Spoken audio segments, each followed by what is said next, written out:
Many of us start our day by waking up and immediately diving into the same thoughts and worries as the day before. It's like pressing play on the usual mental playlist full of unresolved issues and concerns. Every problem is tied to people, situations, or events, and just thinking about them can emotionally anchor us in the past. When you start your day thinking about old memories or concerns, without even realizing it, you're already living in the past. Each memory comes with its own emotions, and these emotions link you to previous experiences. The more you recall them, the more your mood spirals down. Sadness, disappointment, and anger all resurface. How you think and how you feel define your state of being, essentially shaping who you are each day. If you begin every morning attached to past memories, you're essentially letting the past dictate your future. For instance, if something that happened yesterday made you angry, and you continue to dwell on it, that anger becomes part of your mood. If you do this long enough, that emotion eventually becomes part of who you are. Repeating past thoughts leads you to recreate your past over and over, making every day feel the same. It's almost as if you're living life on autopilot. This autopilot becomes your reality, a constant loop of habits and routines. You wake up, check your phone, browse social media, read the news. Then you drink your coffee, follow the same route to work, see the same people. Every detail feels predictable, as if you're following a script. The more you repeat it, the more you become a slave to this automatic program. The truth is, for most of us, about 95% of our lives is lived in this automatic way, especially after a certain age. Automatic reactions, fixed beliefs, and unprocessed emotions form the program that runs our daily lives. Even though with our conscious mind, which only makes up 5%, we desire something different. I want to be happy. I want to be healthy. I want to change. This is only a small part of us, while the rest of our mind remains rooted in old habits. It's no surprise then that we often feel stuck, as if some part of us resists change. True change begins when you go beyond your analytical mind, the line that separates the conscious from the subconscious. This is where meditation comes in. Through meditation, we can slow down our brainwaves and dive deeper into our mind, accessing the operating system that drives our behavior. Here is where we can begin to reprogram ourselves. There's no need to wait for a crisis or a major trauma to push you to change.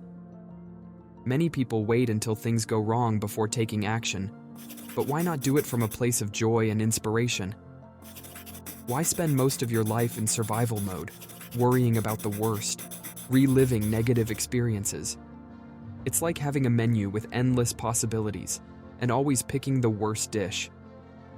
Every time we think of a negative event from our past, our brain and body react as if it were happening all over again, producing the same stress hormones. The body can't distinguish between real and imagined events.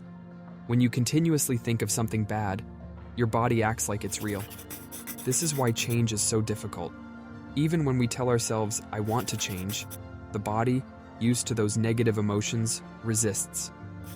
The body, which once served us, has now become the master. When we try to make a change, our body pushes back, preferring even toxic emotions, as long as they're familiar. The unknown frightens the body. Trying to step into that new territory is like attempting to cross a deep river, and the body will do anything to hold us back. That's why when you start meditating, suddenly you feel an itch on your nose, or remember something urgent. It's your body trying to keep you in the comfort zone. However, the unknown is exactly where we need to be to create something new, and meditation is the tool that helps us get there. Once we reach a deep meditative state, we can start envisioning our future. Imagine the life you want, the kind of person you want to become. Visualizing and mentally rehearsing these new behaviors helps you create a new reality. The brain can't tell the difference between what's imagined and what's real. If you're fully immersed in the visualization, it's as if you're truly experiencing it. You are essentially installing new software into your mind. The hardest part is teaching the body how it will feel to experience a positive future before it actually happens. It's not enough just to visualize it. You have to feel it deep in your body. Thoughts are the language of the brain, and emotions are the language of the body. If you don't feel anything, then the signal isn't getting through. It's like having a working Wi-Fi router, but the Wi-Fi on your phone is off. When you begin to truly feel the emotion, you connect, and now you can start downloading your future. This means you don't have to wait for good things to happen to feel good.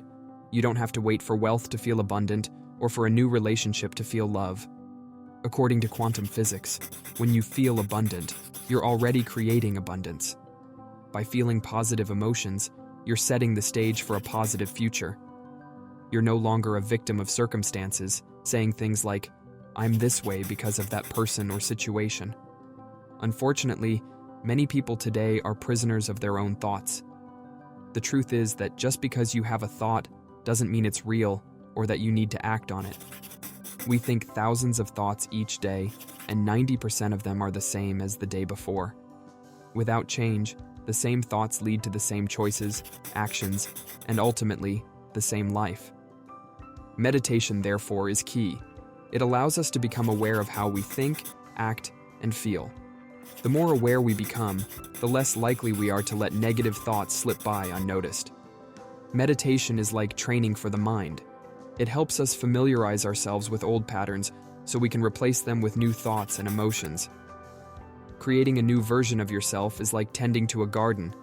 First, you have to remove the weeds and prepare the soil. Then you can plant new seeds. Meditation works in a similar way. You prepare your mind for something new, and this takes effort.